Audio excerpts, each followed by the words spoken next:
सूरज अभी पूरी तरह निकला भी नहीं था और छोटे से आंगन में प्रिया की चूड़ियों की खनक शुरू हो चुकी थी। सर्दी की सुबह, हाथ ठंडे, फिर भी वो ठंडे पानी से बर्तन धो रही थी। संघर्ष उसके जीवन की सबसे पुरानी आदत बन चुका था।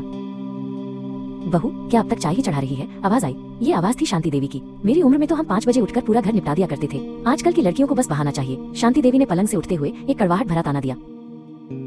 दिन चढ़ा, तभी सीमा जाग कर आई। भाभी, ये दाल क्या बनाई है? न नमक है, न तीखापन। आपको पता है मुझे चटपटा पसंद है। सीमा ने थाली पटकते हुए चिढ़ से कहा। प्रिया के सब्र का बांध टूट गया। सीमा, हर चीज में नुक्स क्यों निकालती हो? प्रिया की आवाज में पहली बार तीखापन था। शांति देवी बीच में कूद पड़ी। ओहो, जबान देखिए बहू की, ननद से ऐसे बात करती है। मर्जी? प्रिया की आंखों में पानी आ गया। माँ जी, क्या आप सिर्फ मुझे मेहनत करने का ही मौका देंगी या कभी प्यार और इज्जत भी देंगी? मैं यहाँ किसी की नौकरानी नहीं हूँ। ये बात कहते हुए प्रिया का आक्रोश फूट पड़ा। शांति देवी स्तब्ध रह गयी। शाम को ओम प्रकाश जी लौटे। उनके चेहरे पर दिन भर की कठिन जिंदगी की थकान साफ दिख रही थी। उन्होंने घर का माहौल तुरंत भांप लिया। प्रिया ने चुपचाप उन्हें पानी दिया।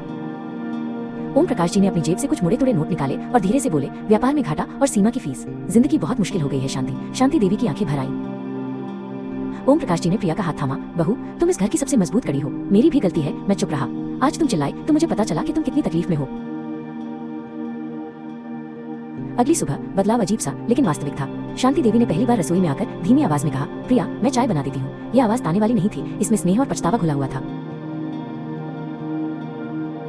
प्रिया ने शांत पर दृढ़ता से कहा, माँ जी, संघर्ष अगर बड़ा हो तो उसे मिलकर लड़ना पड़ता है। मैं कुछ बच्चों को ट्यूशन पढ़ा सकती हूँ। सीमा अचानक बोल पड़ी। हाँ, भाभी सही कह रही है, मैं आपकी मदद करूंगी। ओम प्रकाश जी की आंखों में उम्मीद की एक किरण चमकी। ठीक है बेटी, आज से हम सब मिलकर इस घर को फिर से खड़ा करेंगे। उस दिन आंगन की हवा में तनाव की जगह एक नई योजना की सुगंध थी। अगले ही दिन से आंगन का नजारा बदल गया। प्रिया ने 2 पुराने स्टूल और एक मेज लगाकर बच्चों को पढ़ाना शुरू कर दिया। सीमा अपनी किताबों से निकालकर बच्चों के लिए दिलचस्प सवाल बनाती। शांति देवी दरवाजे से ये सब देखती। उनके मन में वर्षों से जमी हुई कड़वाहट पिघल रही थी। उन्होंने चुपचाप सबके लिए शिकंजी बनाई और आंगन में रख दी। ये उनकी तरफ से मौन स्वीकृति थी।